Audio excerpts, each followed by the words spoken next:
C'est une escalade très rapide qui entraîne des réactions partout dans le monde. En 48 heures, plus de 500 personnes ont été tuées au Liban dans des bombardements israéliens. L'armée israélienne affirme cibler des bases du Hezbollah, mais le gouvernement libanais affirme que les personnes tuées sont en grande majorité des personnes non armées. Et l'ONU, de son côté, craint que le Liban devienne, je cite, un autre Gaza. Mais alors, quel est réellement l'objectif du Premier ministre israélien Benjamin Netanyahou? Comment expliquer une telle escalade? Salut, c'est Hugo, j'espère que vous allez bien. C'est donc le sujet à la une des actualités du jour. Alors d'abord, très rapidement, un peu de contexte en une phrase pour ceux qui n'ont pas suivi. Le Hezbollah, c'est donc une organisation islamiste, à la fois un parti politique très influent au Liban, et à la fois une organisation dont la branche armée est classée comme organisation terroriste. C'est un allié du Hamas qui est donc au pouvoir à Gaza, et c'est un mouvement soutenu par l'Iran, ennemi juré d'Israël. Et depuis un an, on en parle régulièrement donc sur cette chaîne, la tension n'a fait que monter entre l'armée israélienne et le Hezbollah. Dès le lendemain de l'attaque du 7 octobre en Israël,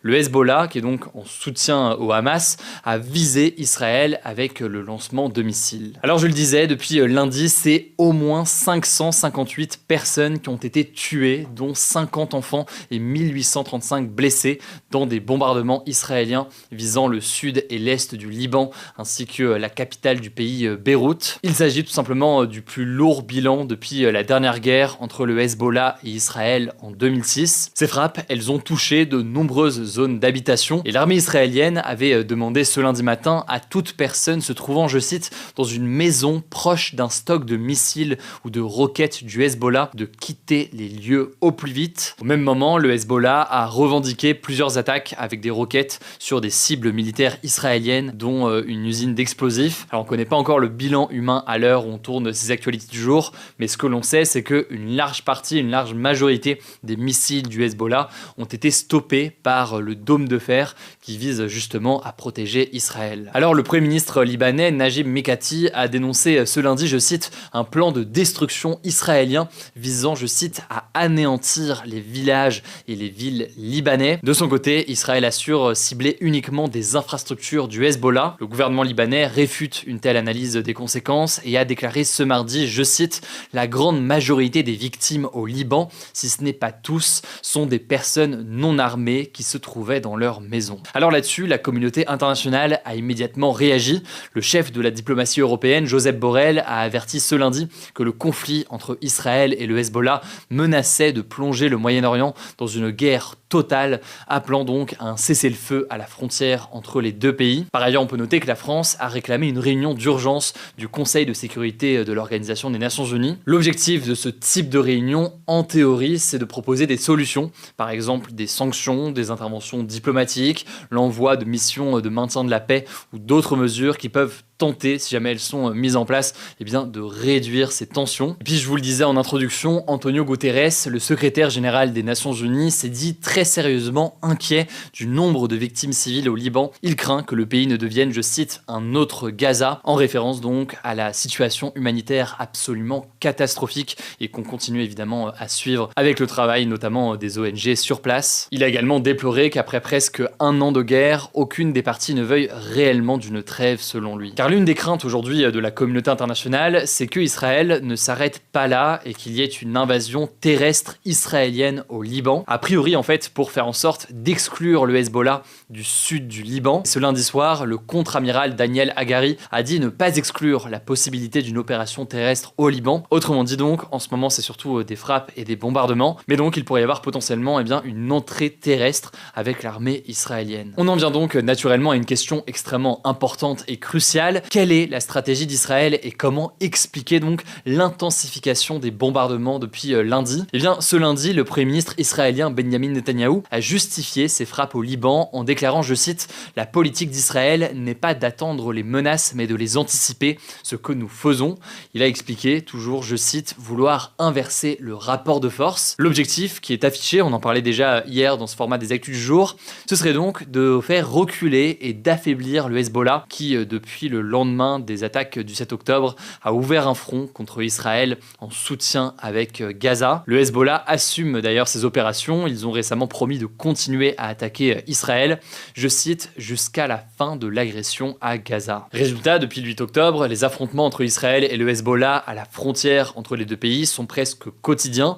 si bien que des dizaines de milliers de personnes ont dû fuir des deux côtés de la frontière. Mais ces derniers jours, Israël a donc affiché un nouvel objectif, assurer le retour des habitants au nord d'Israël en affaiblissant donc le Hezbollah. Mercredi dernier, on peut noter que le ministre israélien de la Défense, Yoav Gallant, a d'ailleurs indiqué que le centre de gravité de la guerre se déplace, je cite, vers le nord, faisant référence donc au front avec le Hezbollah libanais à la frontière entre Israël et le Liban. Et pour le gouvernement israélien, on peut noter que tout cela pourrait être aussi un calcul politique. Bientôt un an après le début de la guerre, ces objectifs ne sont toujours pas atteints à Gaza. Le Hamas, même s'il est affaibli, tient toujours à Gaza. Et sur les 251 personnes qui ont été enlevées le 7 octobre par le Hamas et ses alliés, 97 sont toujours retenues en otage à Gaza, dont 33 ont été déclarées mortes par l'armée israélienne. Certains spécialistes de la région estiment donc que politiquement, un affaiblissement du Hezbollah combiné à un retour des habitants au nord d'Israël pourrait être perçu éventuellement comme une victoire politique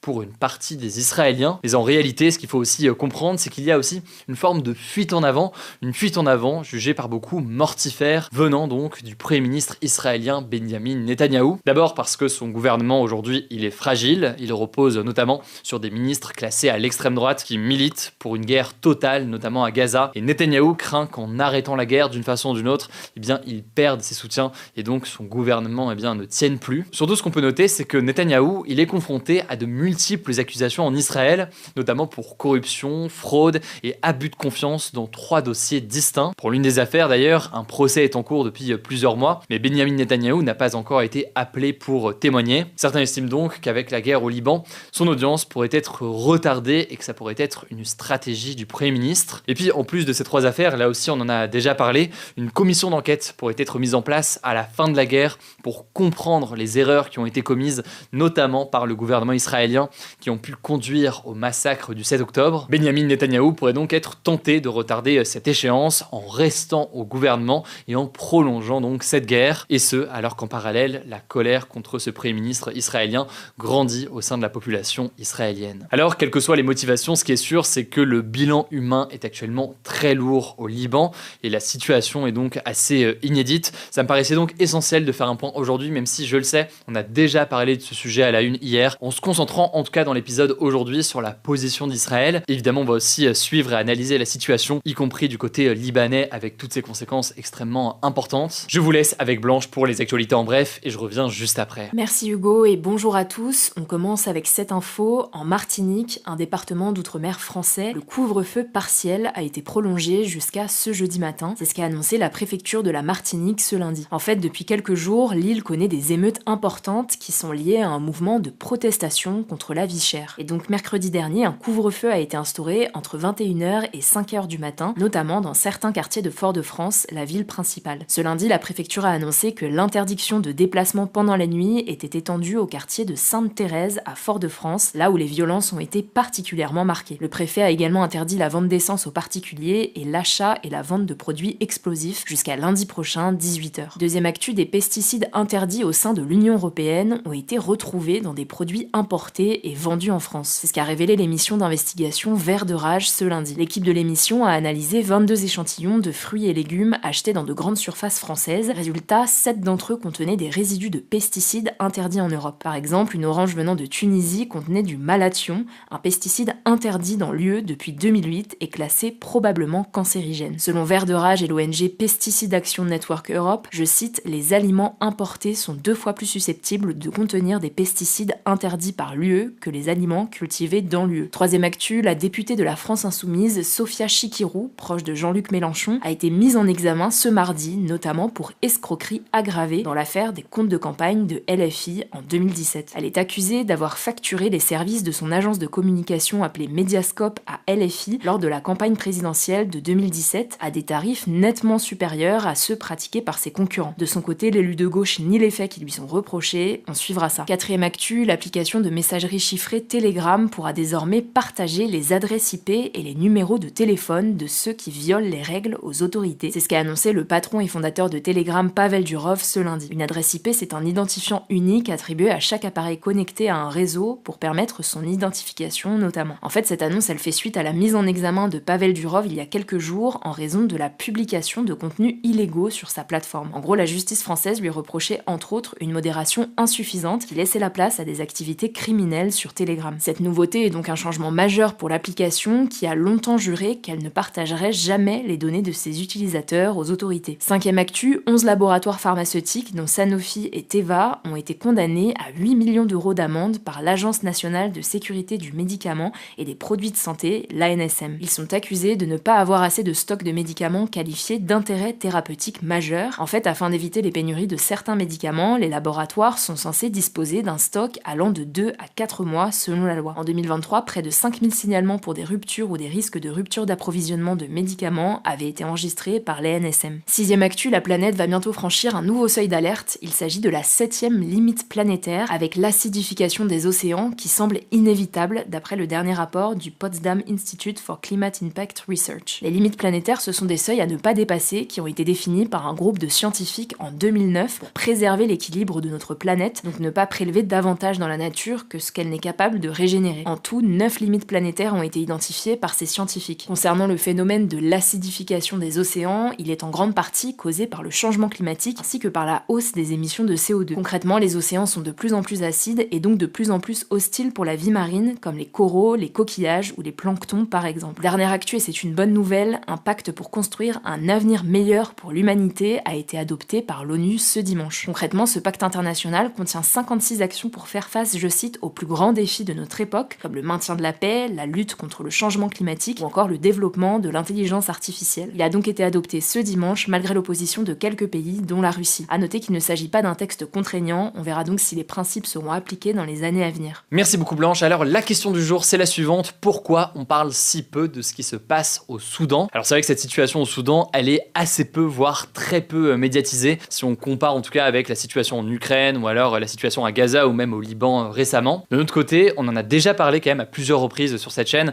encore récemment il me semble qu'on en a mis au moins 3 fois depuis le début de l'année à la une de ce format des actualités du jour parce qu'on considère que c'est important d'en parler, mais effectivement c'est important de rappeler ce qui se passe. En avril 2023, une guerre a éclaté dans ce pays qui est donc situé au nord de l'Afrique, une guerre avec deux camps. D'un côté, l'armée fidèle au général Fattah al-Burhan qui est au pouvoir depuis le coup d'état d'octobre 2021 et de l'autre côté, les forces de soutien rapide. C'est en fait une milice menée par Mohamed Hamdan Daglo, dit Hemedti. Concrètement, depuis le mois d'avril, c'est au moins 20 000 personnes qui ont été tuées et 2,2 millions de personnes qui ont fui le pays, ainsi que 10,5 millions de personnes qui ont été déplacées à l'intérieur du pays, alors que des potentiels crimes de guerre et des crimes contre l'humanité y sont commis. Par ailleurs, ce qu'on peut noter, c'est que le Soudan fait face à une très importante crise humanitaire, avec la famine qui sévit et 14 millions d'enfants qui ont besoin d'assistance. C'est donc un sujet extrêmement important, ça me semblait essentiel de le rappeler aujourd'hui, donc de prendre cette question. Si jamais vous voulez en savoir plus, on vous met en description des vidéos qu'on a fait dédiées justement spécifiquement à ce sujet et qui se plongent plus en détail là-dessus, et on va continuer à en parler dans les prochains jours. En tout cas, j'en profite, si vous voulez poser votre question, ça se passe soit dans les commentaires sur YouTube, soit via l'outil sur Spotify. Ça peut être des questions sur l'actualité ou alors sur notre travail. Prenez soin de vous, prenez soin de vos proches, et puis on se dit à demain pour une nouvelle vidéo.